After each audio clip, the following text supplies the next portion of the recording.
The study of stars is the oldest study that in ancient times was extremely important for making calendars and finding the right direction. In today's era, new things about this are being discovered every day, and people's attention is increasingly turning toward this vast universe. The study of stars is actually just a game of numbers, and this book is the story of exactly those 6 numbers that are extremely important for this vast universe and for our own existence. In the old days, map makers used to write in the corners of maps, "Here that there be dangerous creatures." Then some courageous people traveled the entire earth by ship and discovered huge pieces of land and oceans. After that, people no longer expected that any new territory would be found, and there remained no doubt about the shape of the earth. At the beginning of the 21st century, we have reached exactly the same turning point in mapping this vast universe. Because of the hard work of thousands of scientists and engineers, now everything is becoming clearly visible to us. Today's telescopes can see extremely far into space, and because light takes time to reach us, we can also see the ancient past. We have even found very ancient signatures that were created just a few seconds after the beginning of this universe.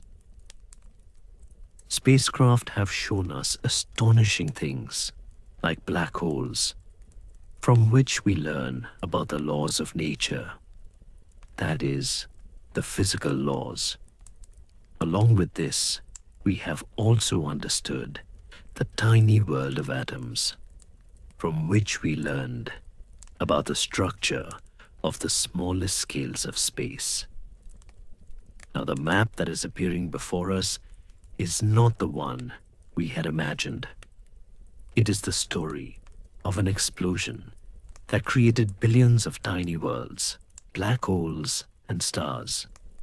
From those very same tiny atoms, our Earth was formed, and people like us were formed, who today can sit and think about where we came from. There is a very deep relationship between stars and atoms, and this book is about those forces, those powers that run all of us and the entire universe. Our existence and our survival depend on a very special fine-tuning of this vast universe. It is possible that this vast universe is even larger than our thinking and our eyes can perceive. Humans are deeply connected to every known thing in nature, and also to things we do not yet know. From the tiny creatures in the ocean to the orbiting planets and this expanding vast universe. Everything is tied together with one delicate thread of time. It is very important for us that we look at everything together, from the tiny water puddles to the stars in the sky, and then back again to those puddles. The laws of nature are what hold together the structure of this vast universe. These laws apply not only to atoms, but also to huge stars and to us humans. The size of atoms, their weight, that is their mass, and the energy working between them are the very forces that determine the chemistry of our everyday world. The very existence of these tiny atoms depends on the tiny forces working inside them. The planets and stars that scientists study are all governed by the force of gravity. All of this is happening in an expanding vast universe whose entire properties were fixed right at the moment of the great explosion. Science progresses by discovering the special ways of nature, so that everything in the world can be understood through a few simple rules. Thinking people want to compress the laws of nature into some simple calculations and just a few numbers. There is still a lot of work left, but the progress we have made so far is a very big thing. This book is about those 6 numbers that today seem the most important to us. Out of these, 2 numbers are about the basic forces. 2 numbers determine the size and structure of our vast universe. The remaining 2 numbers tell us about the properties of the empty space, that is, the space in which we live. Our universe is so big because there exists in nature a very large number called n. This number measures the ratio between the electric force that binds atoms together and the gravitational force between them. If there were a few less zeros in this number n, this universe would have been much smaller, and large creatures like humans could never have been born here. The second number is epsilon, whose value is 0.007, and it tells how strongly the nucleus of tiny atoms is bound together. This very number powers the sun, and is the reason why essential things like oxygen are created inside stars. If this number was 0.006 or 0.008, it would not have been possible for humans to exist here. Another number of the vast universe is omega, which measures how much matter, that is, how many things like stars and gas exist in the universe. This number tells the balance between gravity and expansion. If this number were too high, the universe would have collapsed and ended very early. If it were too low, stars would never have formed. The 4th number is lambda, whose discovery in 1998 was the biggest news of that year. It is an unknown kind of anti-gravity force, a repulsive force, that controls the expansion of the universe. It is very good for us that this number is extremely small. Otherwise, it would not even allow stars to form, and life would never have begun. The seeds of all the stars and galaxies in the universe were sown right at the moment of the great explosion. The structure of our universe depends on a number called Q, which is the ratio of 2 kinds of energies, forces. If this number was smaller, there would be nothing in the universe. If it were much larger, there would only be huge black holes. The 6th important number is D, which tells how many spatial dimensions our universe has. And this number is 3. If this number were 2 or 4, life would not be possible. We can consider time as the 4th dimension, but it is different from the others because we can only move forward in time. It is possible that there is also some deep relationship between these numbers. But right now, we cannot estimate one number from another. I chose these 6 numbers because they play the most important role in creating our vast universe. These numbers are like a recipe, and if even one of them was slightly off, neither stars nor we living beings would exist. It is possible that there are many other universes where these numbers are different, but we were born in the universe where these numbers were exactly right for us. If we try to understand the vast universe, we should start with an ordinary photograph where a man and a woman are standing a few meters apart. Now imagine that every time we go 10 times farther away and look at the same scene, in the second photo, we would see the grass where they were sitting. In the third, a park. In the fourth, tall buildings of the city. Going farther, we would see the curved edge of the earth from the sky, then the whole earth and its moon. A few more jumps and we would see the solar system, the family of the sun, where Earth is orbiting the sun. Farther still, our sun would look like one ordinary little star. After that, we would see our galaxy, the Milky Way, with billions of stars spreading thousands of light years across. Going even farther, all these galaxies would appear as just tiny points of light. This journey ends here because our eyes cannot see farther.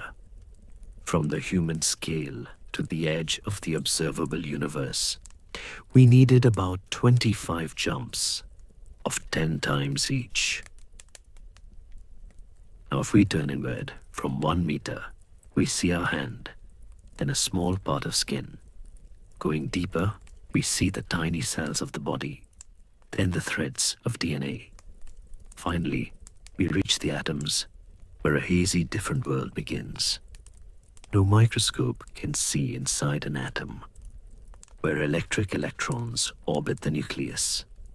Scientists believe the deepest structure of nature may be like strings, superstrings, so small that we would need 17 more inward jumps to reach them. Our telescopes can see distances billions of times larger than the inside of atoms. To understand this entire universe, 60 frames are needed. 60 steps, of which we live our daily life in only about 9 steps. It is truly astonishing that our vast universe is made of things so large and so small. Every one of us is made of between 10 circumflex 28 and 10 circumflex 29 atoms, an enormous number. If you do the math, the human scale falls exactly in the middle between atoms and stars. It would take as many humans as there are atoms in one human to make the total mass of the sun. But our sun is just one ordinary star among billions in this galaxy that contains enormous amounts of energy. In the observable universe, there are as many galaxies as there are shining stars. In one galaxy, there are so many atoms, 10 circumflex 78, in the reach of our telescopes that we can never count them. Living things are made of many layers of structure, where tiny atoms join to make very large molecules. These parts work inside the tiny cells of our body, and from them, trees, insects, or humans are made. We humans are exactly in the middle size between a molecule and the sun.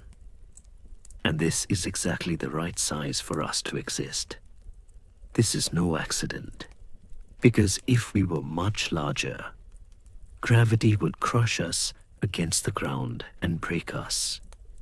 We know that the tiny world of atoms created our bodies and the traces of our ancestors. It is also clear that we are completely dependent on the sunlight and the power of the sun. But do we understand why there is so much empty space outside our solar system? In this book, I will tell how we are connected to the stars and how our existence would be impossible without this vast universe, the deep relationship between the inner world of atoms and the sky above. In this book, there is an image called the Ouroboros, a snake eating its own tail, which shows that everything is one. In the picture, on the left is the tiny world of atoms, and on the right are planets, stars, and huge galaxies. The shining of stars depends on the tiny atoms inside them, and galaxies are held together by an unknown force of gravity. For the universe to be interesting, it needed these huge numbers and a very, very long time. The activity inside one atom finishes extremely quickly. But to create us, it took billions of years. It took billions of years for humans to arrive on Earth. And before that, ancient stars did the hard work. Ancient stars prepared the oxygen and other necessary things for our bodies. And it took 10 billion years. Our observable universe is so large because the light from the Big Bang has taken that much time to reach here. It is surprising to hear that the enormous size of the universe is actually a necessary consequence of our existence. This does not mean there cannot be smaller universes, but people like us could never exist in a small place. This vast emptiness is not useless. It is a necessary result of the long path that allowed us to arrive here. Can we hope to understand our universe? Some people say science advances only when old thinkers die, but this is not completely true. Today, many old debates about the world have been settled, and we now agree on many things. I myself have changed my opinion many times, and today I believe things that once seemed strange to me. Today our theories and models about the universe are as solid as scientists' claims about the history of Earth. We accept that the pieces of Earth are slowly drifting, and humans also slowly evolved to reach here. The Big Bang is now as certain as our knowledge about ancient times on Earth. A few years ago, I was 90% sure everything started from a hot Big Bang. But after new evidence, now I can say I am 99% certain. Einstein said the most astonishing thing is that we can understand this universe. The force of gravity that makes an apple fall is the same force that pulls stars into black holes and holds galaxies together. The atoms in distant galaxies are exactly the same as the atoms we keep in our laboratories. This entire universe is running in the same way, as if we all came from the same place. New discoveries are now raising new questions about the time right after the Big Bang. In that earliest moment, everything was so compressed that the rules of tiny particles, atoms, and the rules of the large universe merged together. Scientists believe there is a final limit to how small space can be compressed. Our telescopes can see as far as possible, but it is possible the universe is millions or billions of times larger than what we can see. Our universe may be only a tiny part of a much larger collection of many different universes. This new idea, this new theory, helps us understand why these 6 numbers have the exact values they do in our universe. Lord Jeffrey once said, "Damn this solar system. Its light is bad. Its planets are too far away. Comets are a nuisance. This is a flimsy construction. I myself could have made a better one. In the constellation Orion, there is a huge cloud of gas and dust.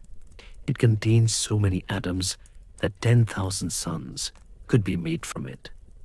Part of it is glowing gas heated by young blue stars, and part is cold, dark, dusty.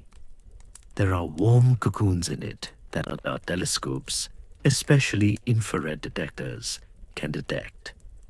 These cocoons will later become stars, but right now they're called protostars, early stars collapsing under their own gravity, surrounded by a disk of gas and dust. These dusty clouds in Orion are very light, and to make one star, the gas has to collapse enormously.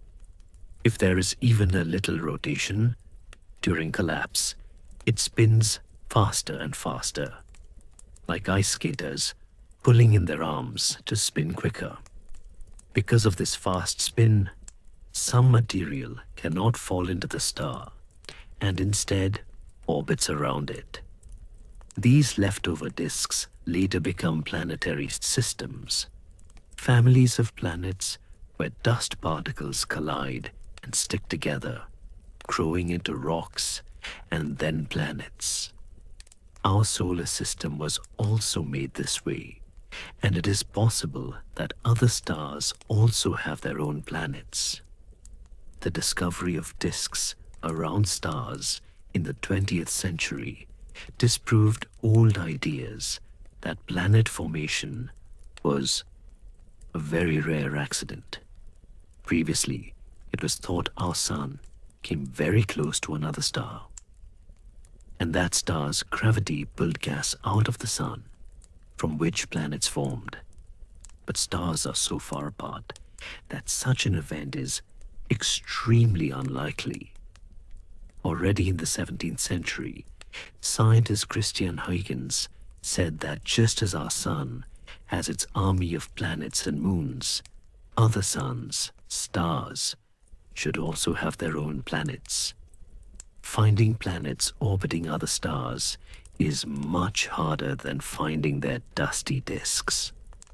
After the 1990s, we finally got solid proof that planets exist everywhere in this vast universe.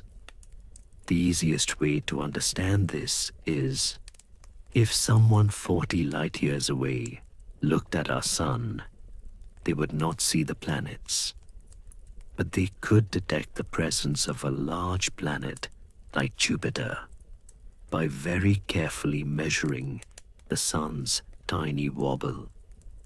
This happens because both the sun and Jupiter orbit a common center of mass, pericenter, causing a small movement in the sun.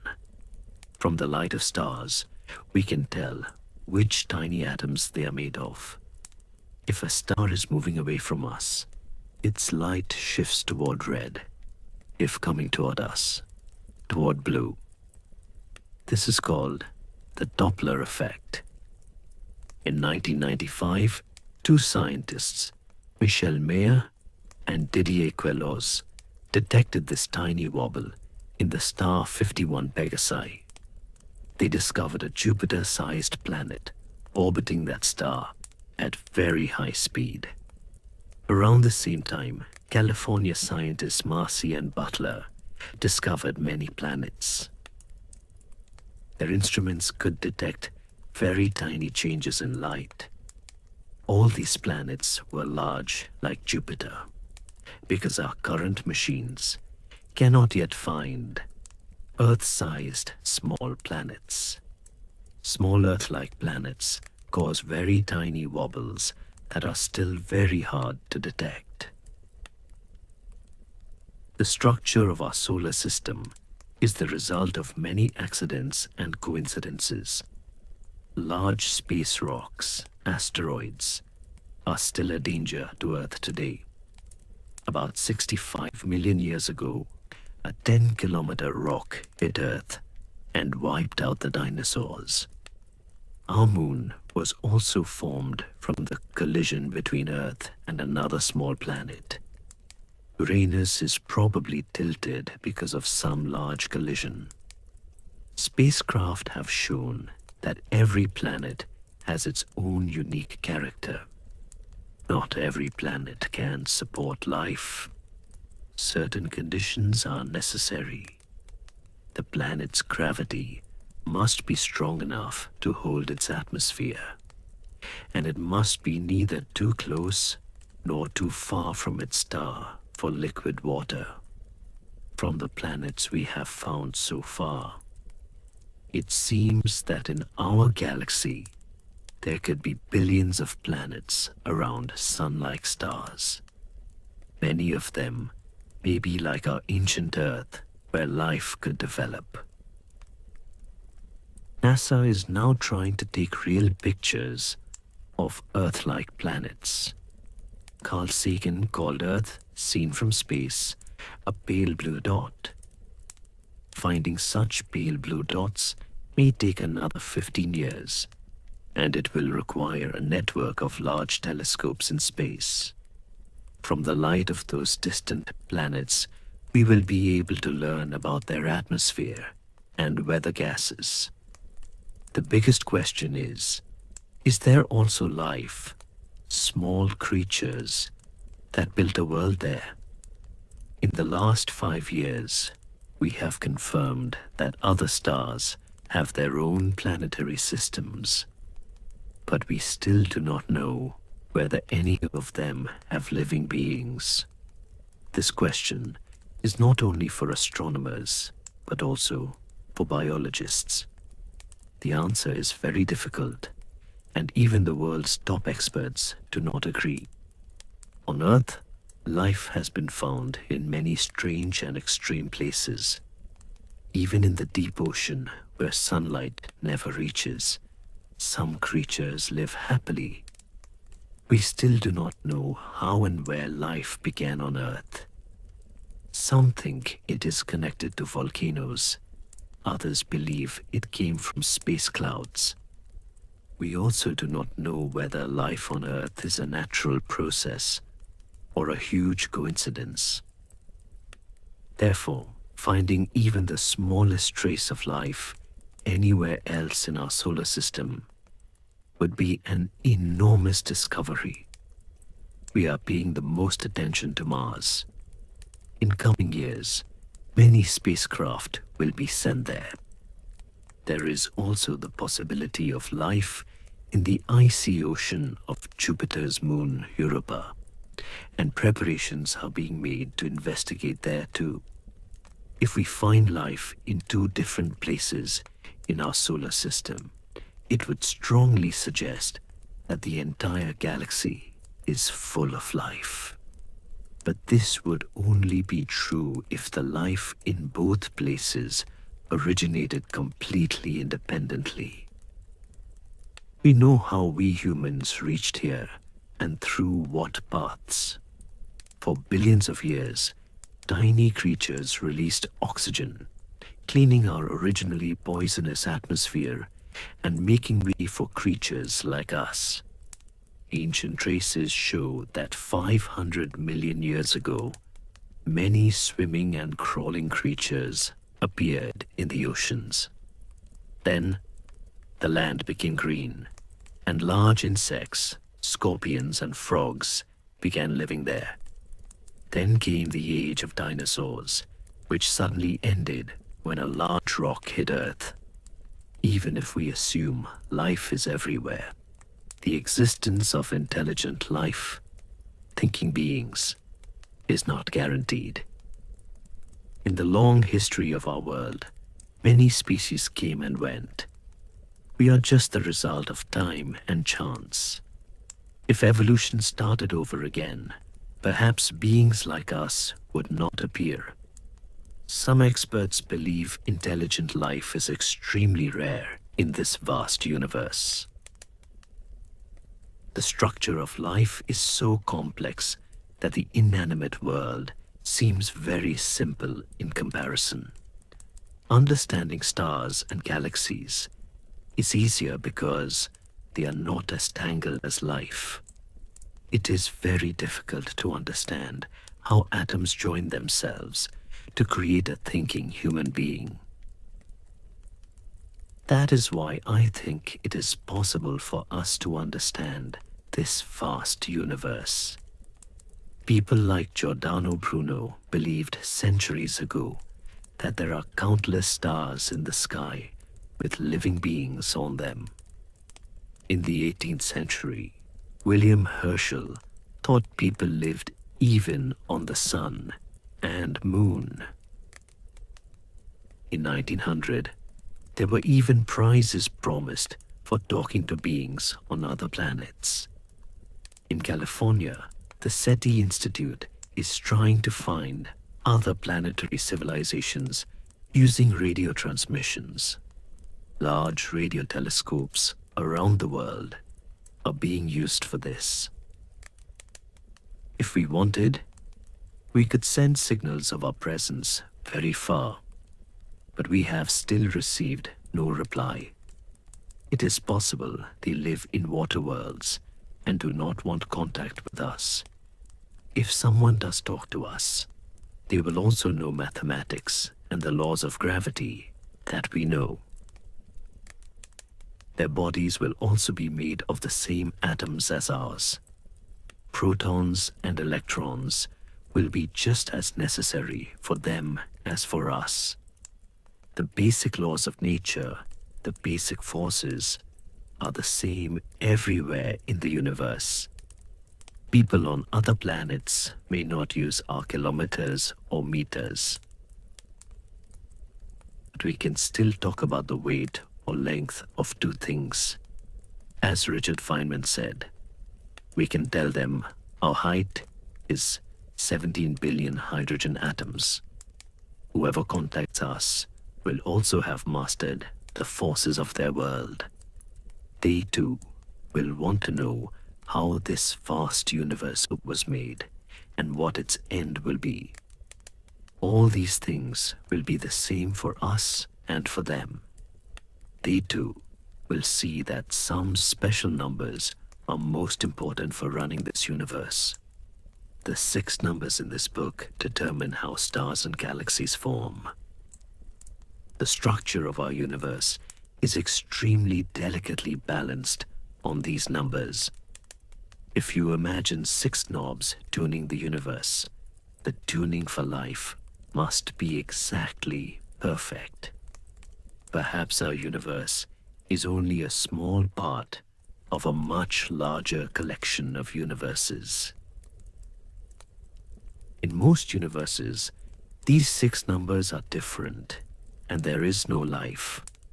We should not be surprised that our numbers are exactly right, because we are on a very special planet, perfectly made for our survival. John Carty once said, "Can any paper ant believe in the reality of the jungle? Can any paper giraffe believe it? Even thousands of experts together perhaps cannot fully understand the reality of the jungle. If we ever start talking with people from another planet, the best thing to talk about would be gravity. This is the force that keeps planets on their paths, stars together, and on the largest scale holds billions of stars in clusters. Nothing, not even light, can escape its grip. This is the force that controls the expansion of the entire universe, and perhaps will decide what ultimately happens.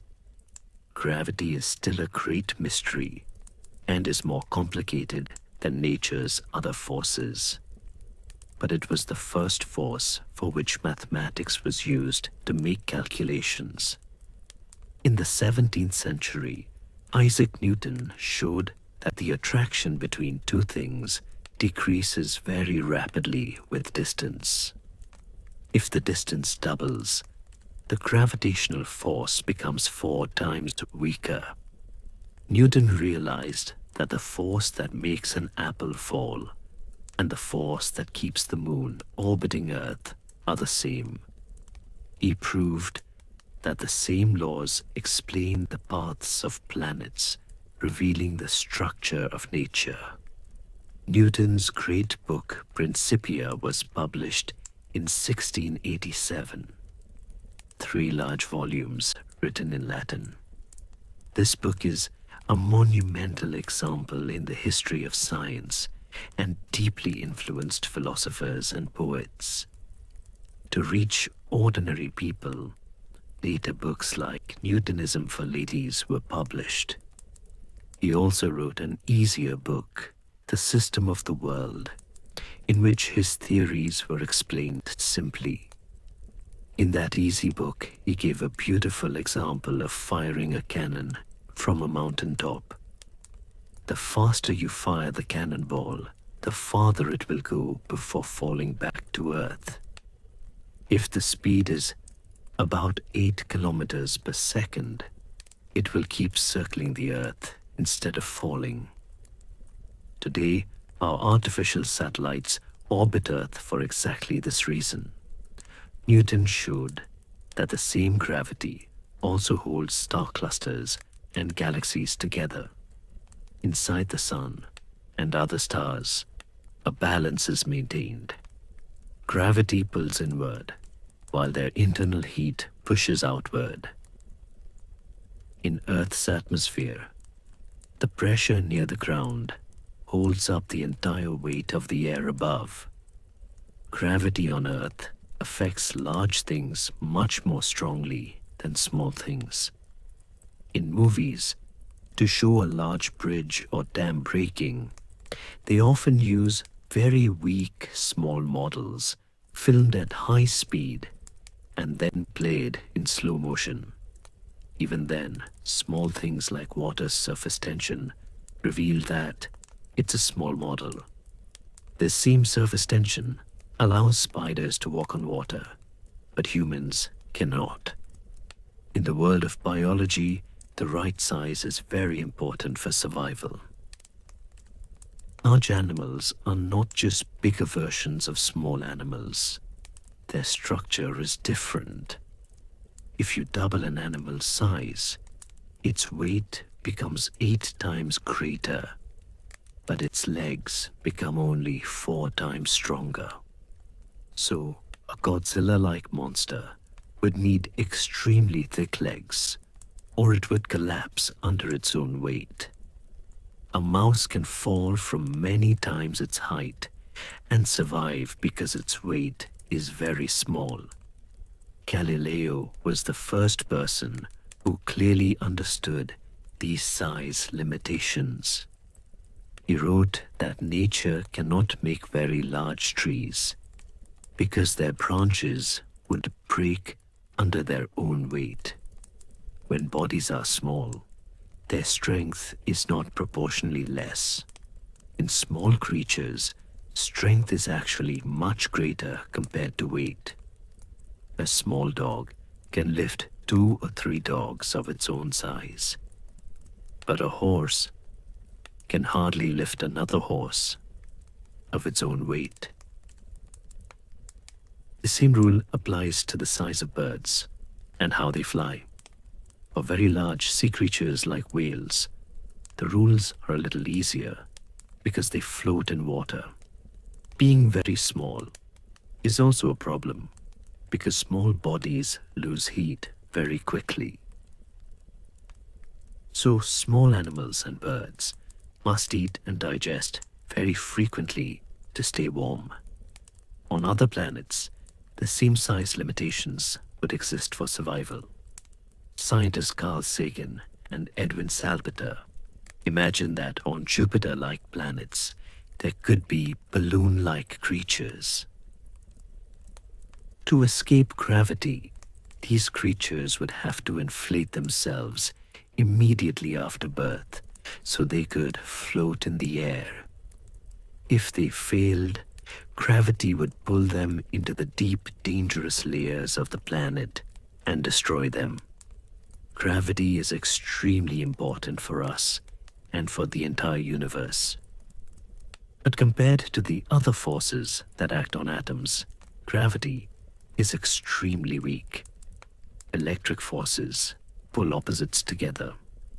For example, inside a hydrogen atom, a proton and an orbiting electron attract each other According to Newton's laws, two protons also attract each other gravitationally, but repel each other electrically. The ratio between these two forces is a special number n that is always the same. The gravitational force between atoms is about 10 circumflex, 36 times weaker than the electric force. Almost impossible to measure. Yet how is gravity so powerful that it keeps us stuck to the ground and moves planets on their paths? The reason is that gravity always pulls in the same direction and grows stronger as mass increases. The other electric forces cancel each other out because there are both positive and negative charges. But gravity does not cancel. Everything adds up. So on large scales, gravity wins and becomes dominant. Gravity is important for us only because we live on a very massive Earth. We can understand this with a simple calculation. As the mass of a sphere increases, the gravitational pull inside it increases very rapidly. At the atomic level, gravity is far behind. But by the time we reach the mass of Jupiter-like planets, gravity becomes very strong. In anything heavier than Jupiter, gravity becomes so powerful that it starts crushing the structure of matter. Gravity affects sand grains and sugar crystals on Earth, but their own gravity is practically zero.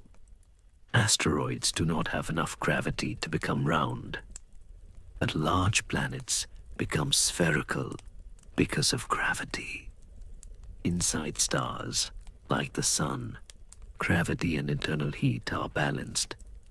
Otherwise, they would explode from their own energy.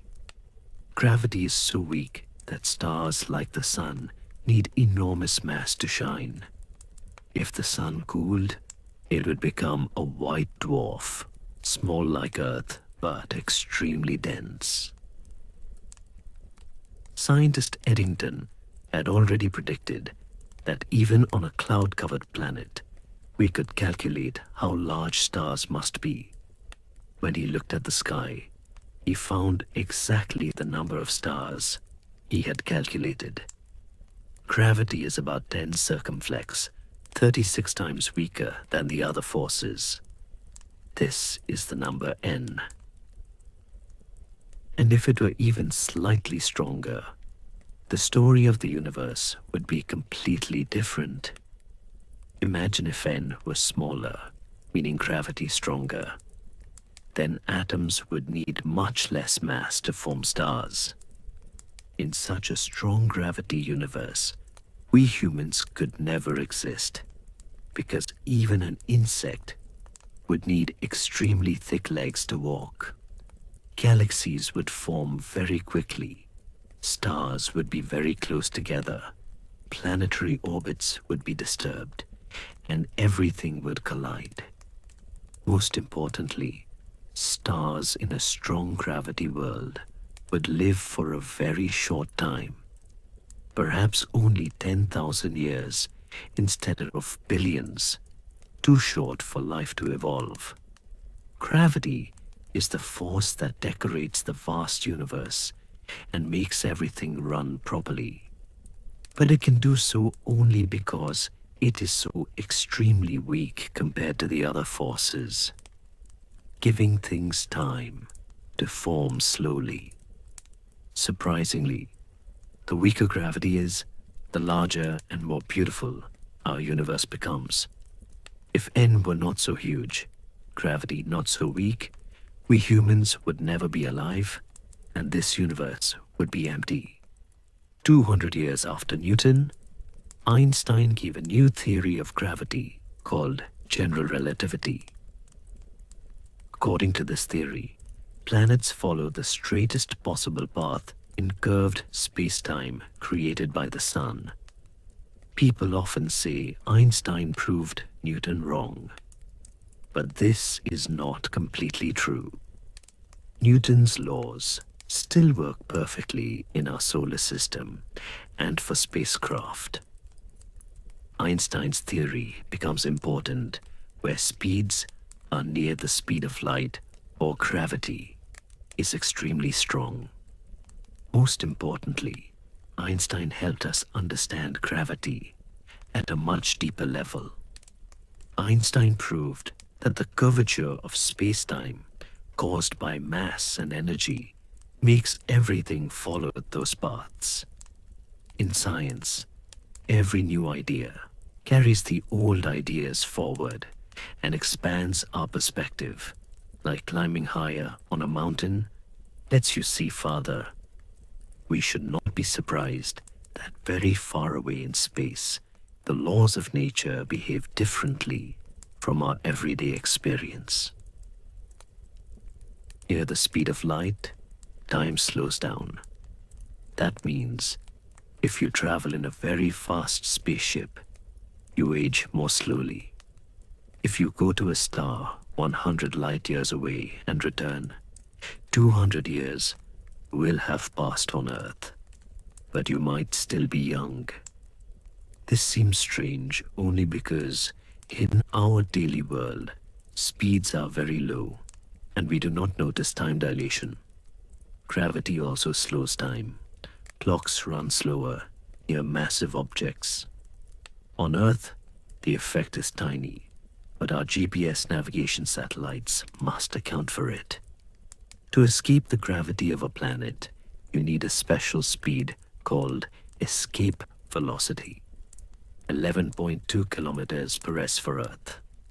When massive stars explode, they leave behind extremely dense neutron stars, where gravity is millions or billions of times stronger than on Earth. Neutron stars are so dense that dropping something 1 meter would release energy like a huge explosion. Their gravity is so strong that light bends, and we can see the backside of the star. If something becomes even denser than a neutron star, it becomes a black hole that traps even light. There are millions of such black holes in our galaxy, formed from the death of massive stars. At the center of large galaxies hide supermassive black holes. In our own galaxy, there is a black hole at the center, weighing 2.5 million suns. Black holes are actually very simple objects. They are characterized only by their mass and spin. Near a black hole, time runs very slowly, and there is a surface, event horizon, beyond which nothing, not even light, can return. Beyond that surface, space itself is pulled inward, and you cannot come back out. Like falling backward in time, anything that crosses the surface is trapped forever and eventually reaches a place where time ends, singularity. As you fall into a black hole, different parts of your body experience different gravitational pulls, stretching you like a thread, spaghettification. In very large black holes, this stretching takes hours. All this tells us that the structure of our universe depends on those 6 numbers that are necessary for our existence. Black holes are no longer just a theory. We now have very strong evidence they really exist. They are behind the most exotic phenomena in the universe, such as quasars and huge explosions. There is still debate about exactly how they form, but there is no mystery about how gravity overcomes all other forces inside a dead star. To form a black hole, you need at least the mass of a star. Smaller rocks or planets do not have strong enough gravity. Even on a cloud-covered planet, a scientist could predict that if there are stars, there must also be black holes of similar mass. The size of stars is determined by the balance between gravity and atomic forces, which also determines the mass of black holes. But according to Einstein's theory, black holes can have any mass because they are made from the fabric of space itself. If space is the same everywhere, a black hole can be as small as an atom or as large as the observable universe. An atom-sized black hole would still have the mass of a very large mountain. Black holes are places where gravity has become so strong that it has completely crushed all other forces. To make an atom-sized black hole, you would need to compress about 10 circumflex, 36 atoms, into the space of one atom. This is difficult precisely because of our huge number n, which shows how extremely weak gravity is at the atomic scale. Many black holes could only have formed in the very early universe when enormous pressure existed. If they really existed, there would be a very special missing link between the large universe and the tiny atomic world. It is necessary for our existence that this number n remains as it is. Otherwise, neither this universe nor we could exist. Walt Whitman said, "I believe a leaf of grass is no less the journey work of the stars." Stars are like furnaces. How old is our Earth? By examining the fine details of atoms, we now know for sure it is 4 billion years old. In the 19th century, geologists estimated from rocks and soil that Earth must be very old. Darwin's supporters also said that billions of years are needed for the evolution of life. But at that time, the great scientist Lord Kelvin thought the sun's heat would run out very quickly. 20th century science taught us that the real energy is hidden inside the nuclei of atoms. The sun produces energy by turning the simplest atom, hydrogen, into helium. Humans are still trying to use this energy on Earth, but controlling millions of degrees of heat is very difficult. The sun has enormous mass, so its gravity squeezes the extremely hot gas from above and holds it together. The sun maintains its structure so that exactly the right amount of energy comes out to support life on Earth. This fuel has kept the sun burning for the past 5 billion years. But in another 5 billion years, it will start running out. Then the outer layers will expand, and it will become a huge red giant, a red monster star. At that time, the sun will grow so large it will swallow Earth, and all life here will end. After that, it will cool and become a white dwarf, a tiny faint star whose light will be less than the full moon today. Scientists have used mathematics to calculate the exact conditions inside the sun. We can also see other stars at different stages of their lives, like strangers who can look at us and understand childhood, youth, and old age. Newton told us that the laws of gravity are the same on Earth and in the heavens, and the light from stars is made of the same tiny atoms found on Earth. Massive stars burn their fuel very quickly and end in a huge explosion, a supernova.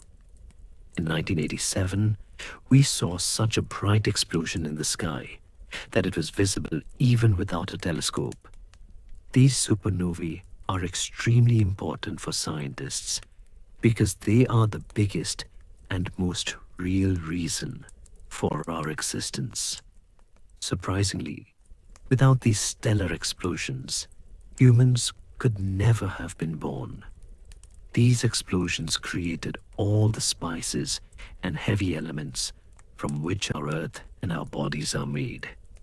Darwin told us we are connected to other living beings. But today scientists tell us we are also connected to stars that died long before our sun was born. Those ancient dead stars created the heavy atoms we are made of today. Nature has 92 different kinds of atoms arranged in the periodic table. Each atom has its place because the number of protons in its nucleus is different. Along with protons, there are neutrons in the nucleus, which have no electric charge. Uranium is the heaviest thing found in nature, but even heavier things have been created in laboratories. These very heavy things do not last long and quickly decay and disappear. When a massive star runs out of hydrogen, gravity makes it hotter still. Burning helium requires extremely high temperature because the particles repel each other strongly. Stars like the Sun do not have enough energy to make heavy elements, but massive stars do. Inside massive stars, oxygen, carbon, iron, and other essential ingredients are created one after another. After iron is formed, a crisis occurs because the star can no longer produce the energy. The result is catastrophic. The star collapses under its own gravity, then explodes in a supernova, and all its material is thrown out into space at high speed. In the debris of dead stars are oxygen, carbon, iron, the ingredients used to make Earth, the heavy elements in our bodies and on Earth, were created in these ancient stellar explosions. The very first stars had almost none of the carbon or oxygen needed for life. We and our Earth are the ashes of those ancient dead stars that exploded before our sun was born. Our galaxy is like a large home, an ecosystem where old stars die and prepare material for new stars. 4 billion years ago, our solar system was also formed from such dust and gas. Older stars have fewer heavy elements because at that time fewer stars had exploded. Our Earth has more heavy elements because light gases like hydrogen and helium escaped. On the other hand, large planets like Jupiter are still mostly made of light hydrogen and helium. The entire chemistry of the universe depends on one number, epsilon, which is about 0.007. This number tells how strong the strong nuclear force is that binds atomic nuclei together. According to Einstein's equation, mass can be converted into huge energy, as seen in atomic bombs. When hydrogen turns into helium in the sun, only 0.7% of its mass is converted into energy. This is the special number epsilon that determines how long our stars can live. The strong nuclear force acts only over very short distances. It holds protons so tightly together that they do not fly apart because of electric repulsion.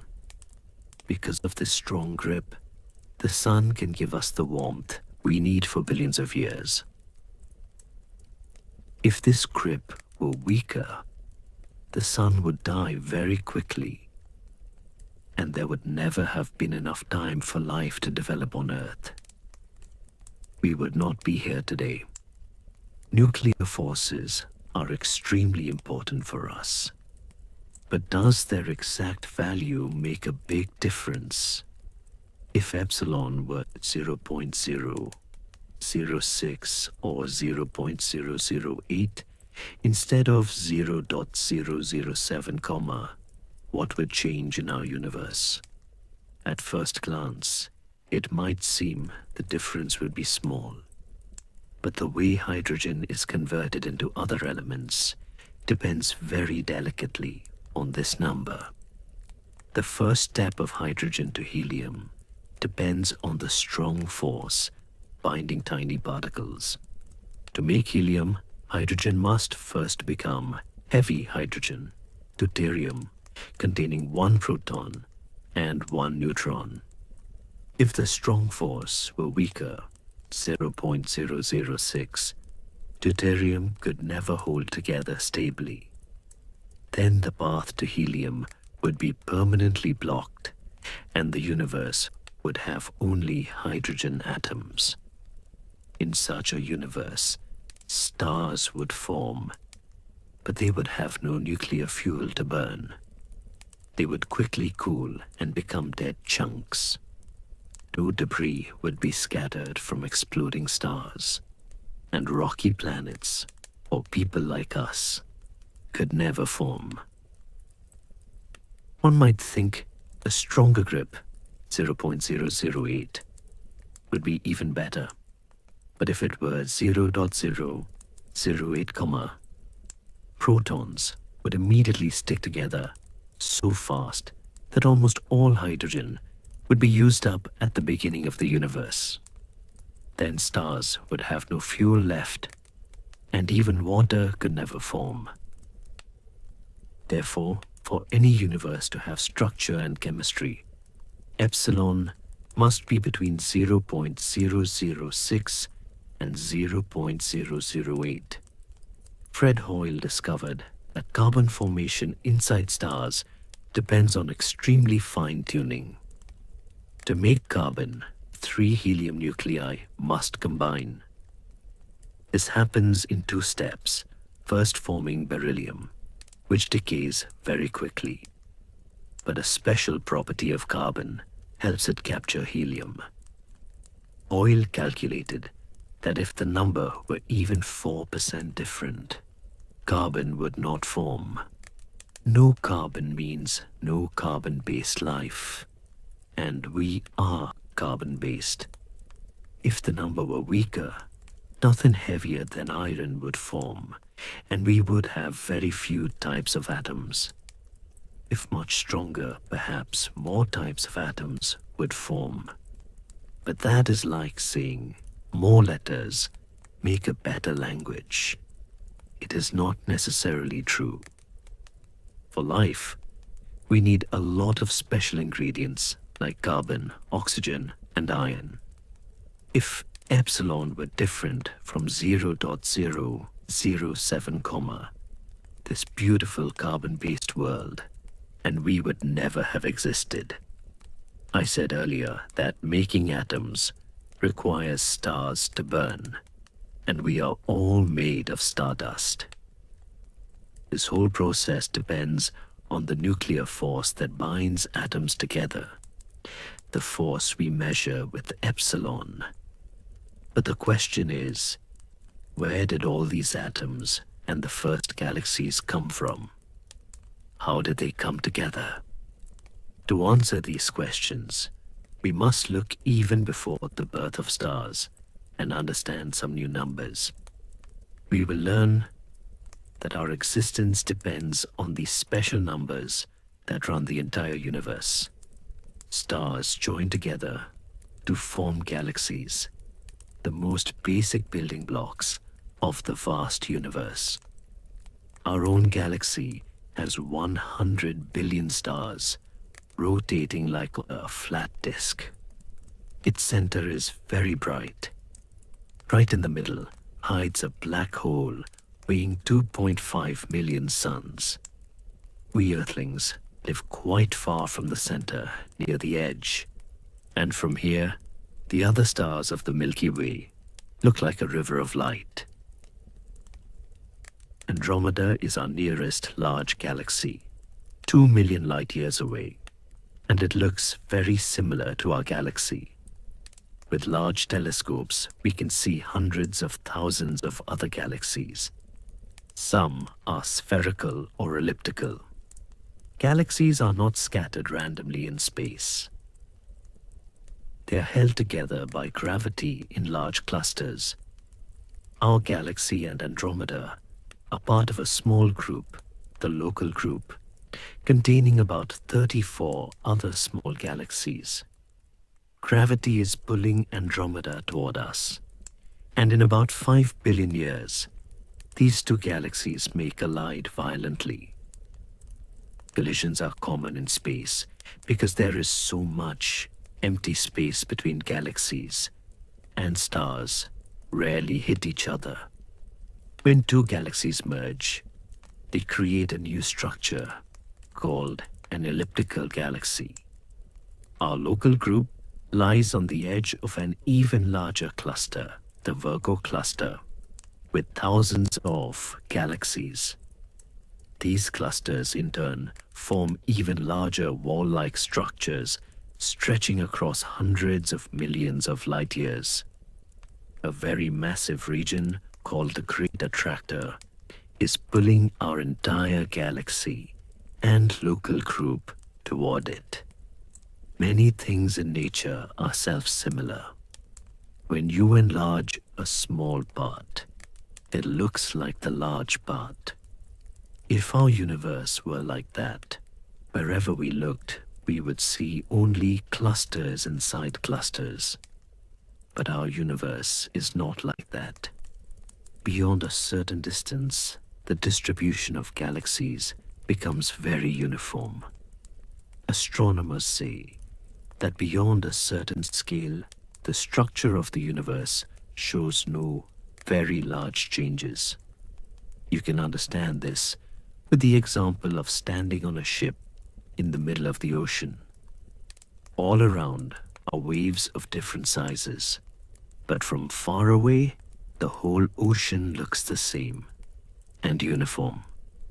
If our universe were bumpy like mountains, we could never measure its average properties. All these features of the vast universe, stars, galaxies, clusters, depend on a special number Q that was set at the very beginning. This number determines how large the clusters of galaxies will be and how they are distributed in the sky. It is very important for our existence, because if the universe were too bumpy, stars and we could never form. But if it were too smooth, nothing would happen and everything would just spread like thin fog. The uniformity of the universe allows us to understand whether it is expanding or contracting. Galaxies are the most important bricks from which our vast universe is built. By examining their light, we can very easily find out in which direction they're moving. It is impossible to see the billions of stars in a galaxy individually. So telescopes record their combined light. This light is spread into a spectrum of colors, and we see how the colors are shifted. We have seen that if something is moving away from us, its light is red shifted. If coming toward us, blue shifted.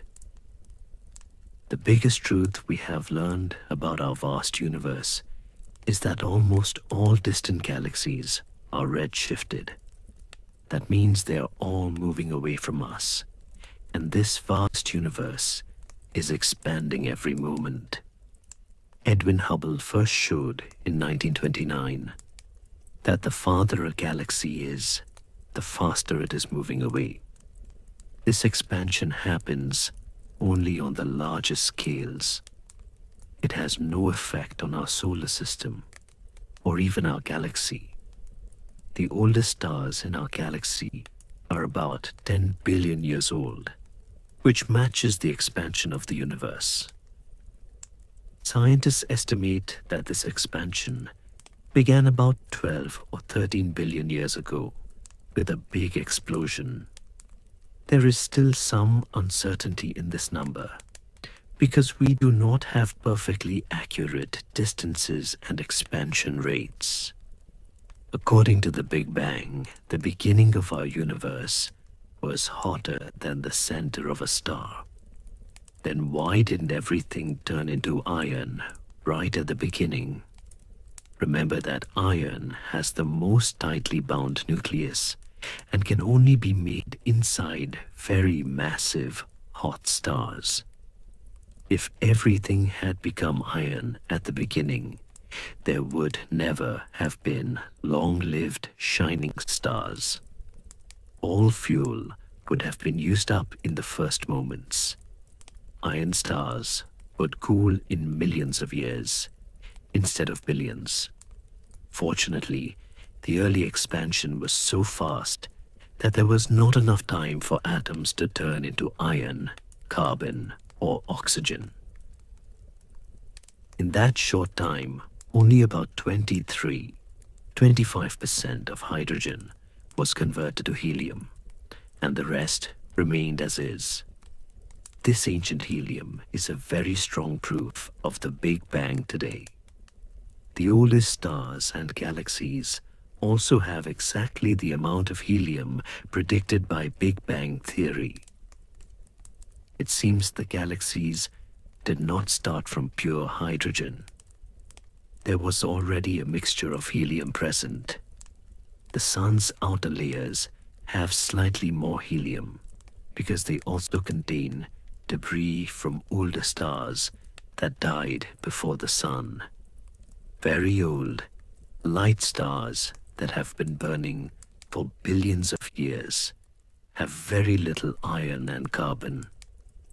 Hoyle believed heavy elements were made later inside massive stars. Gamow thought everything was cooked in the Big Bang. If Gamow were right, iron and other heavy elements would be the same everywhere in every star. Only helium is the element that was produced in huge quantities everywhere at the Big Bang. The Big Bang also explains the existence of deuterium, heavy hydrogen. Deuterium can only be made in the early universe and is actually destroyed inside stars. Astronomers have found deuterium in very distant galaxies using new large telescopes. They found it in very small amounts, about 1 deuterium atom for every 5,000 hydrogen atoms. If all dark matter were made of ordinary atoms, the Big Bang prediction would be wrong. Then there should be even less deuterium than we observe. This means ordinary atoms make up only about 4% of the total weight of the universe. Most of the rest is made of something completely different on which ordinary atomic forces do not act. One guess is that dark matter is made of tiny particles called neutrinos. These tiny particles have no electric charge and pass right through ordinary matter.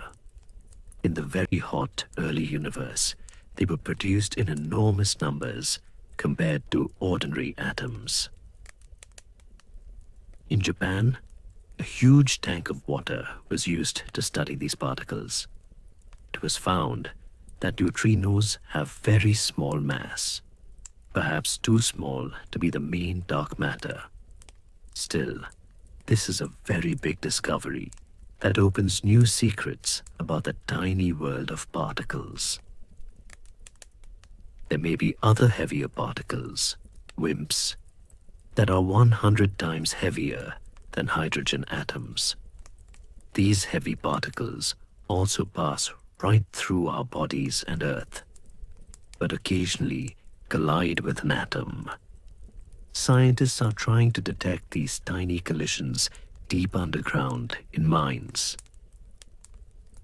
If they succeed, we will know what magical substance our vast universe is mostly made of. Some scientists are thinking about very light particles called axions or atom-sized black holes.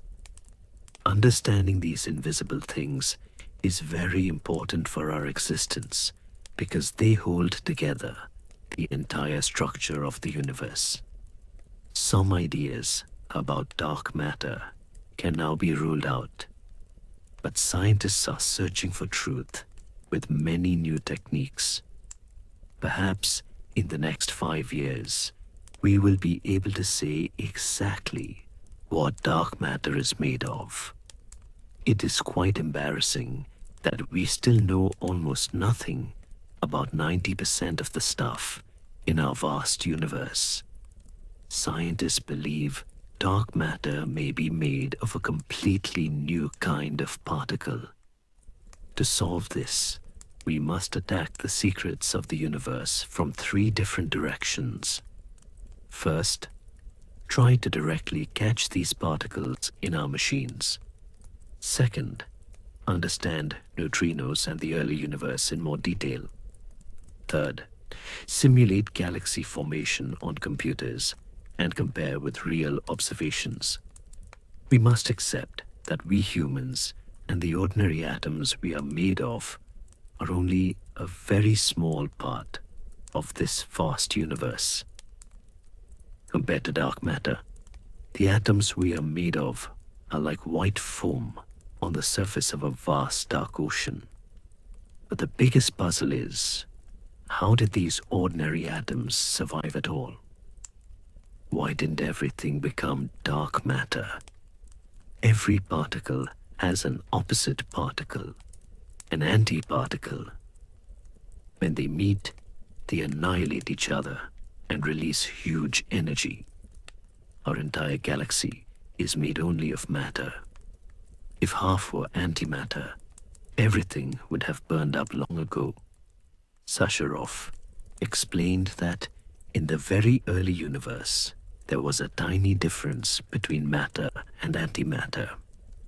For every billion antimatter particles, 1 extra matter particle survived. From that tiny leftover debris, we and all the stars were made. We humans and this entire universe exist only because nature slightly preferred matter over antimatter.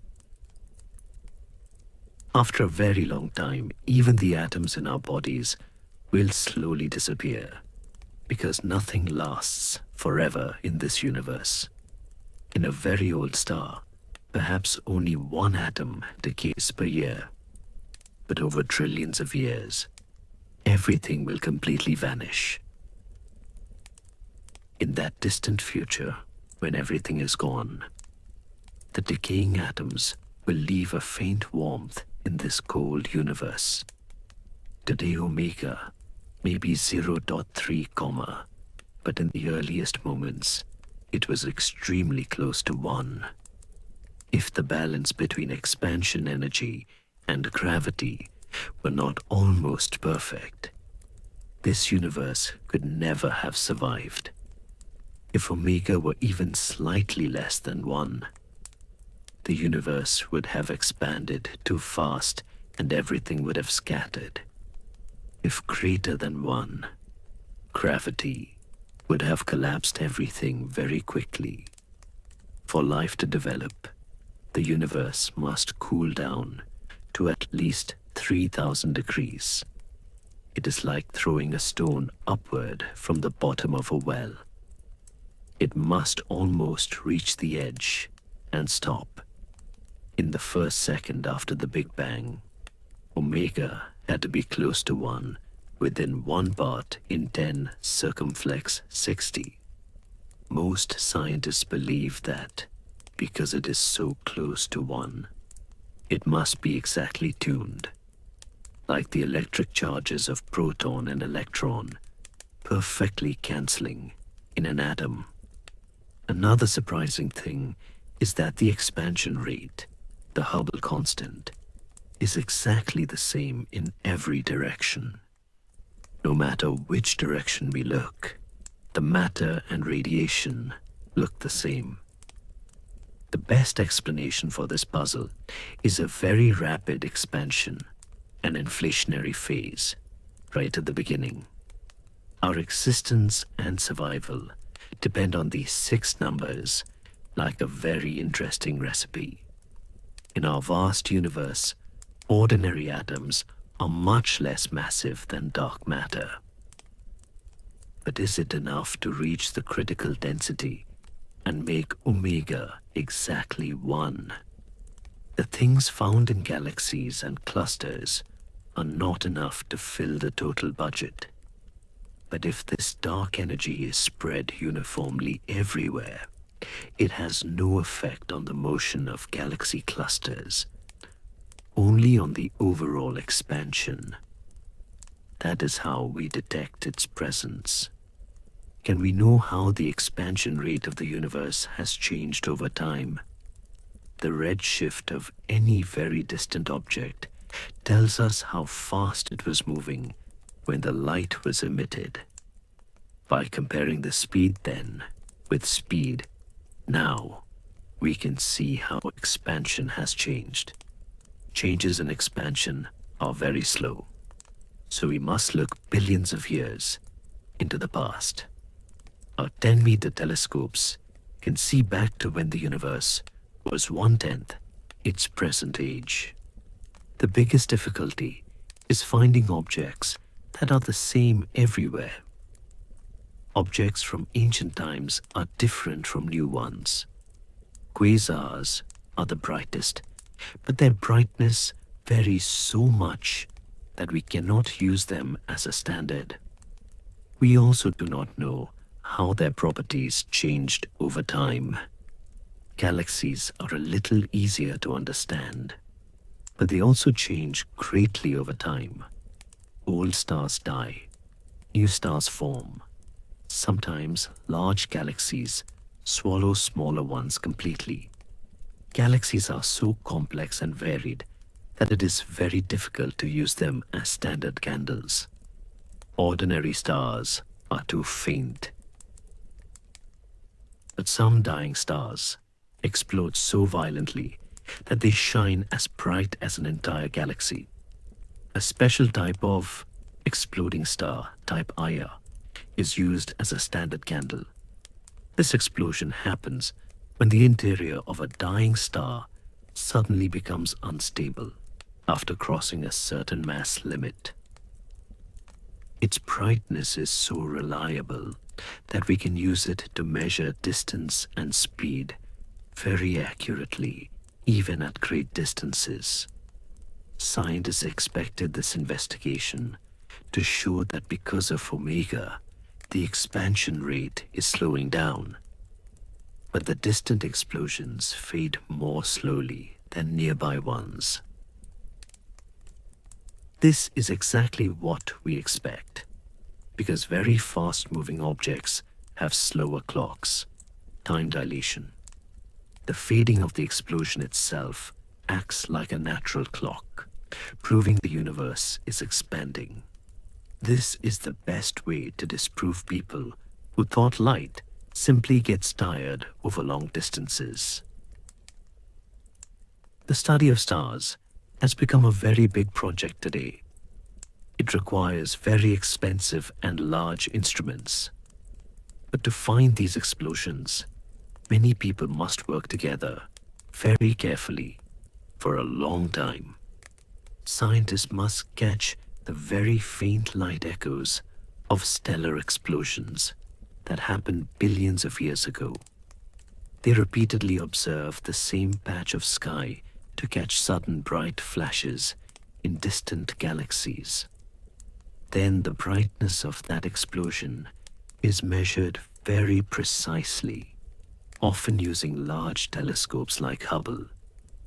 In science, no new strange idea is accepted until at least 2 independent groups confirm it.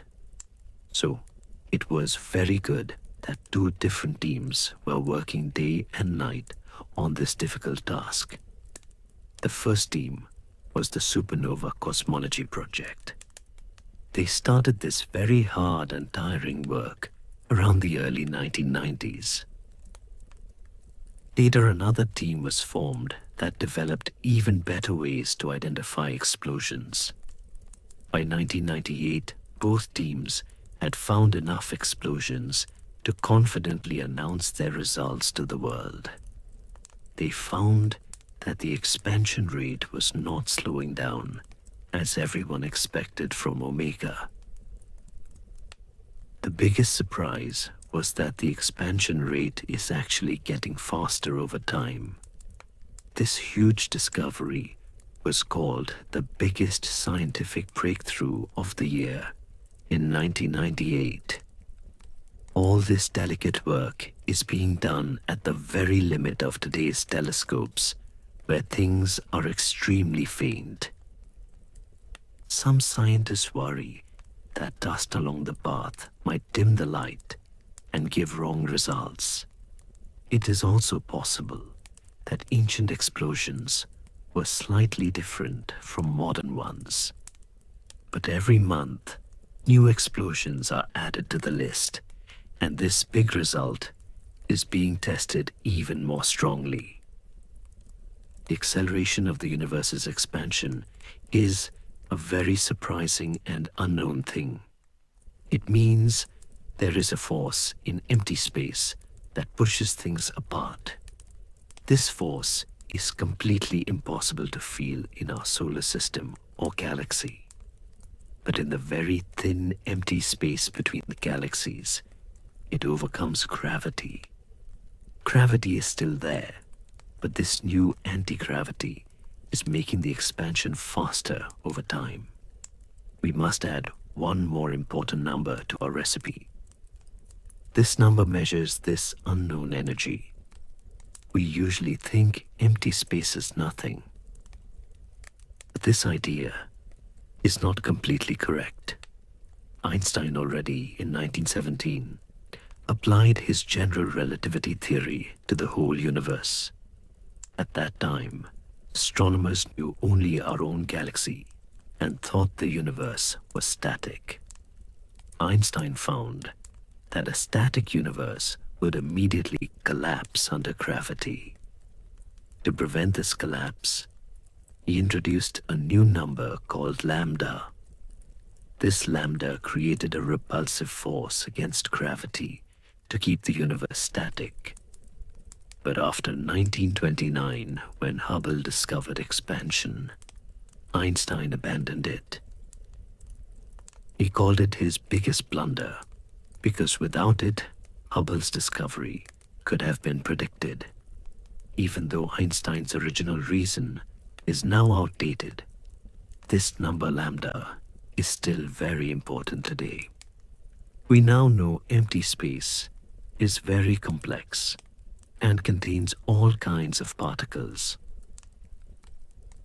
The biggest puzzle is why lambda is so extremely small. It has energy. If lambda were even slightly larger, the universe would have collapsed within a few kilometers. It is so small that it barely competes with the weak gravity between galaxies. If lambda is not exactly zero, we must accept that nature is extremely fine-tuned. Our existence depends on this tiny number, because if it were larger, stars could never form. By the early 2000s, the evidence for lambda became very strong. Although there could be small errors in the supernova measurements, after the initial Big Bang, the leftover ancient light, cosmic microwave background, is not perfectly uniform across the sky. There are tiny temperature patches. These patches later grew into galaxies and clusters, and their pattern depends on gravity, bending light along the way.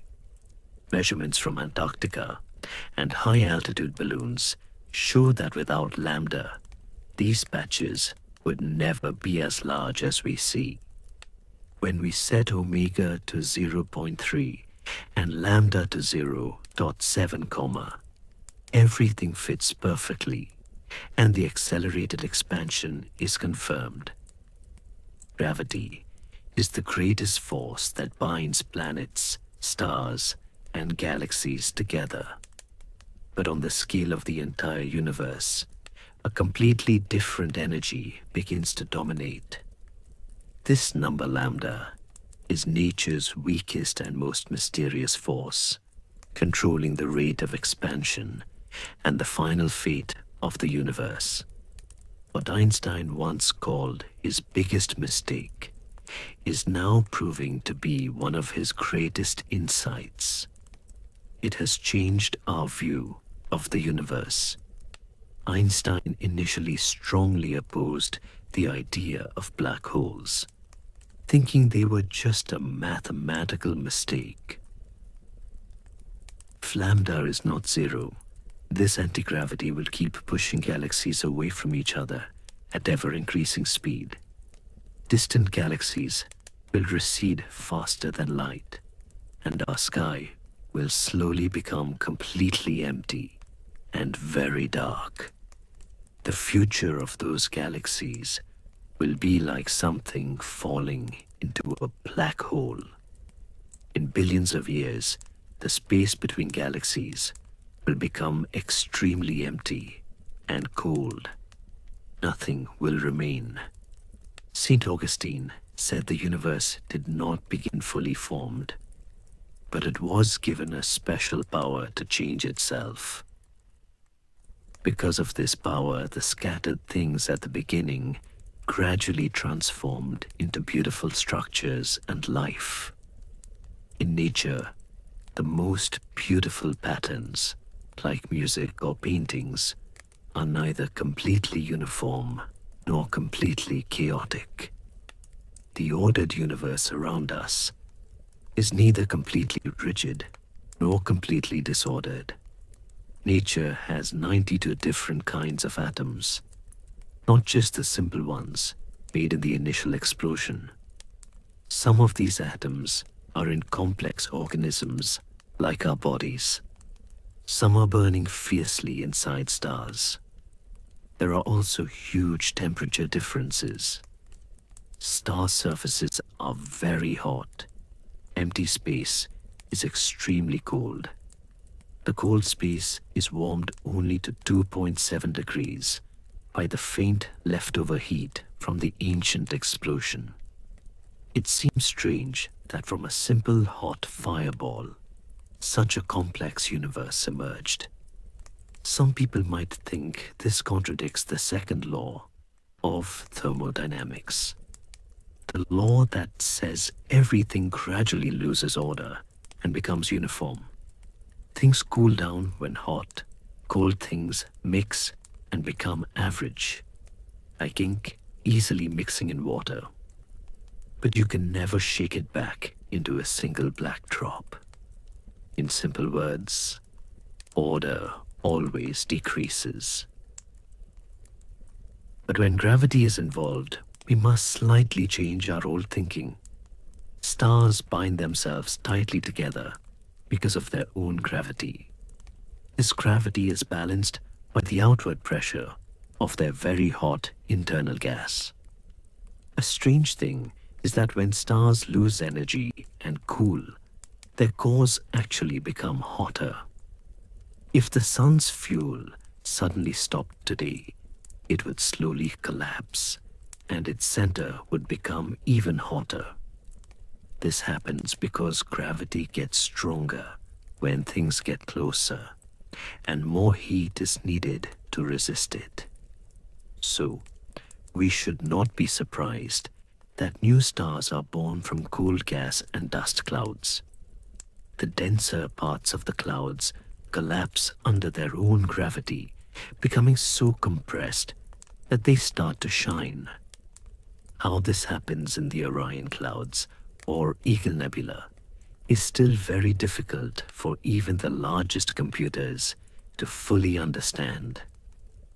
Gravity is a force that, once it gets a grip, keeps pulling things inward forever. Our existence depends on the correct balance of this gravity, because it keeps us on Earth and created the sun. The gas clouds inside galaxies change so many times that they have no memory of their original state. Making stars is a simple matter, but the formation of an entire galaxy is not so straightforward. Galaxy formation began very early and is strongly influenced by the surrounding environment. If our universe had been perfectly uniform at the beginning, it would have remained uniform during expansion. Then, after 10 billion years, only faint dark matter and very thin atomic gas would remain. Such a universe would be very cold and useless. No galaxies, no humans. But the tiny fluctuations at the beginning created huge differences because gravity amplified them. Gravity took the faint ripples in the early hot fireball and grew them into dense regions that later became galaxies. The largest things in the sky, stars, galaxies, clusters, are held together by gravity. We can measure the strength of this binding with a special number that explains how the universe was built. For large galaxy clusters, this strength is only about 1 part in 100,000 compared to the total mass. This is an extremely pure number that scientists simply call Q. The smallness of Q means that gravity inside galaxies is actually quite weak. Newton's old laws are sufficient to explain how stars move inside galaxies. Because it is so small, our universe looks almost the same everywhere on large scales. It is like looking at Earth from far away. It looks perfectly smooth because mountains are tiny in comparison. These ripples were created very early, when the entire universe was itself particle-sized. At that time, the fluctuations were created with no preferred size. The number Q determines how the entire structure and pattern of our universe appears. If the value of Q were slightly different, neither we nor this universe would exist today. For galaxies and clusters to form, there must be enough dark matter and atoms.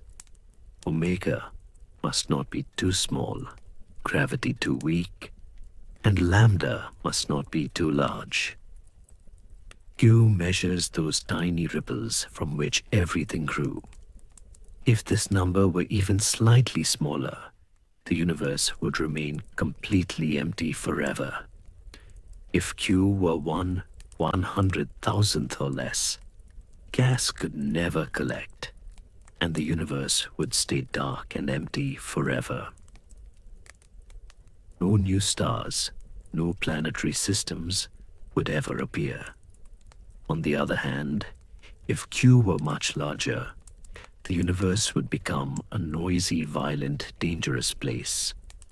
In such a universe, huge regions would collapse into giant black holes right from the beginning. Life would be impossible. Stars would be so close together, they would disturb planetary orbits, and everything would quickly collide and destroy itself.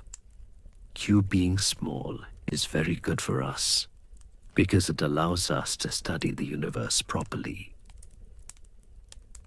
If it were different, neither cosmologists could understand anything, nor could complex beings like us ever be born to observe it. Our space has 3 dimensions: length, width, height. But mathematically, we can imagine more. Since ancient times, mathematicians have told us about some very interesting properties of 3 dimensions. In 2 dimensions, you can make shapes with any number of sides. But in 3 dimensions, there are only 5 possible regular solid objects. In a 3 dimensional world, gravity and electric forces follow the inverse square law. Force decreases with the square of distance. Faraday explained that lines of force spread out from every object. When distance doubles, the area becomes 4 times larger, so force becomes 4 times weaker. Newton understood that planets orbit the sun because of this exact balance between gravity and their speed. If our world had 4 spatial dimensions, planets would either fall into the sun or fly away forever into darkness. Planetary orbits remain stable only when gravity obeys the inverse square law perfectly. William Paley said, "Looking at the structure of the world, it seems someone designed it very thoughtfully for us." He believed this inverse square law is a gift of nature that keeps stars and planets safe in 3 dimensions. This is also why 3 dimensions are necessary to hold the energy of electrons inside atoms. If we had fewer than 3 dimensions, complex life and humans could never exist here. In 2 dimensions, a digestive tract would cut the body into 2 separate pieces. These are some major reasons why we can live only in this beautiful 3 dimensional universe. Time is actually the 4th dimension. We feel it in our daily life. To specify any event, we need 4 numbers, 3 for place and 1 for time. The arrow of time always points very strongly from past to future. If we run a movie of daily life backward, it looks very strange and frightening. Broken glass pieces would jump up and reassemble into a full glass. Spilled wine would collect back into the glass. This difference between past and future is deeply built into our life experience. But surprisingly, the basic laws of atoms show no such difference. A movie of 2 billiard balls colliding looks the same forward or backward, but the game would be different. We are all trapped in time. But imagine if we could step outside time and look at our universe.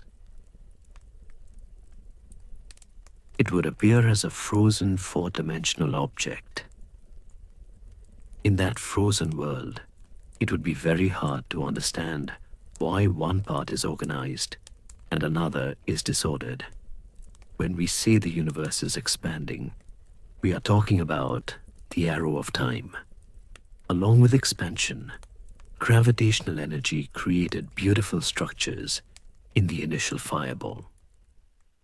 In the beginning, everything was so hot that no special mark of time was left. If the universe had stayed hot for too long, all particles would have turned into heavy elements, like iron.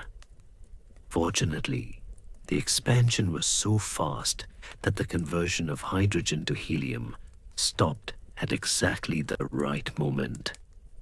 As Sakharov explained, our existence depends on the fact that matter survived over antimatter. We know matter is made of atoms. But can space and time also be grainy? Space seems perfectly smooth to us because our experience and instruments are not small enough. To see very tiny things, we need extremely energetic light. But there is a limit where that energy itself collapses into a black hole. This limit is called the Planck length, many billions of times smaller than a proton.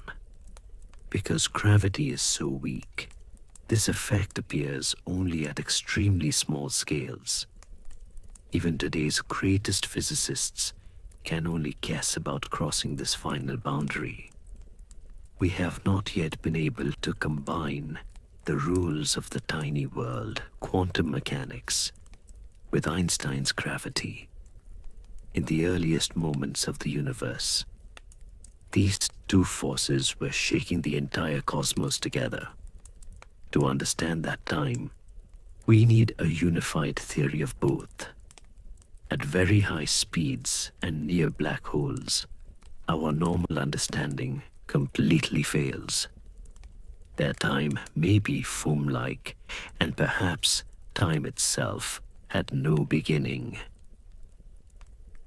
Superstring theory today offers a beautiful way to combine all these forces. The correct tuning of these 6 numbers is the real reason we humans are alive here. If these numbers and the structure of space were even slightly different, this universe would never have become suitable for us.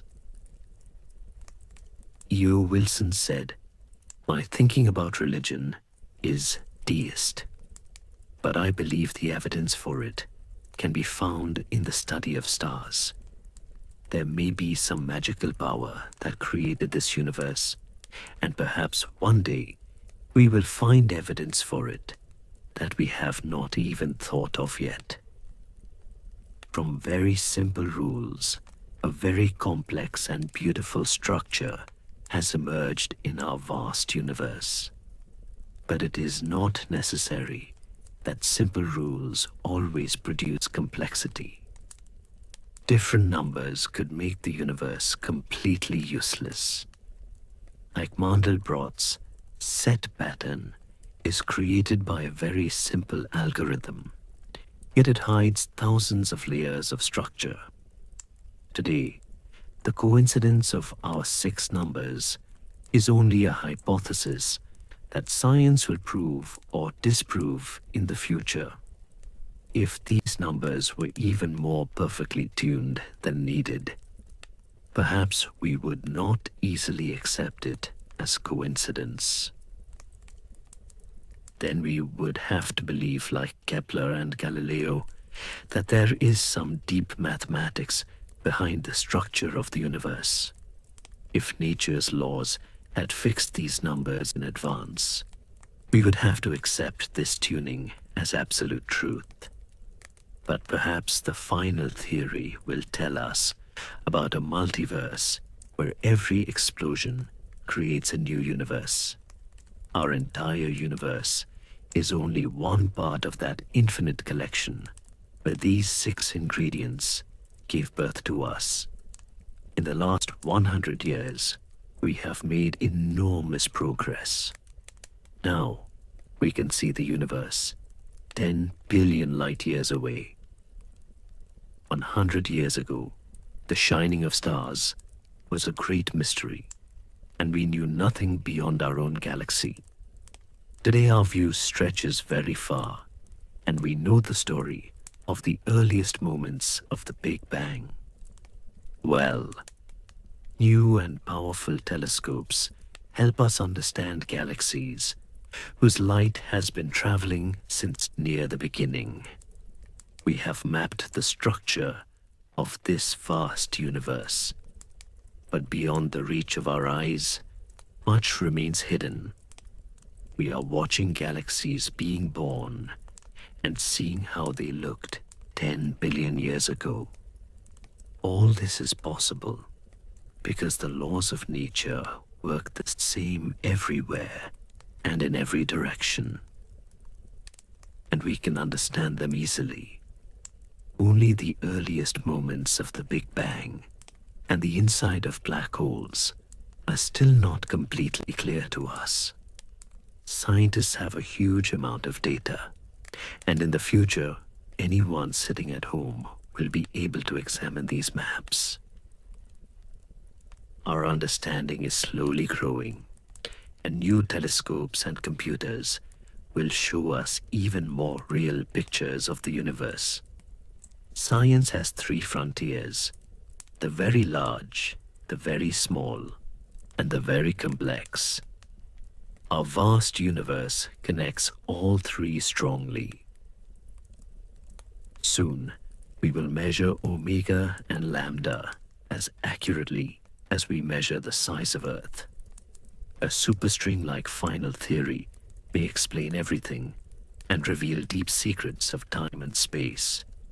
This discovery will tell us how complex living beings like us emerged on Earth from a simple fireball. Feynman used to say, learning the laws is like learning the moves of chess. But the real game is seeing what those laws produce. Even though we know the rules of atoms, understanding the complex matter they create is a huge challenge.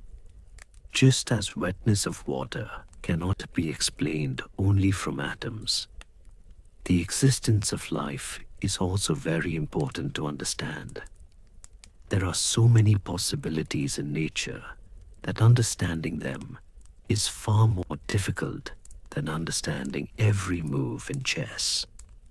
Our everyday world is completely based on the energy of atoms, their forces, and the perfect tuning of these 6 numbers. If these numbers were not set exactly right, complex life and we humans could never have been born in this vast universe. Are we living in some magical green oasis? Or are billions of other universes also around us? That's all for today. We will meet again in a new episode with a new book. Thank you.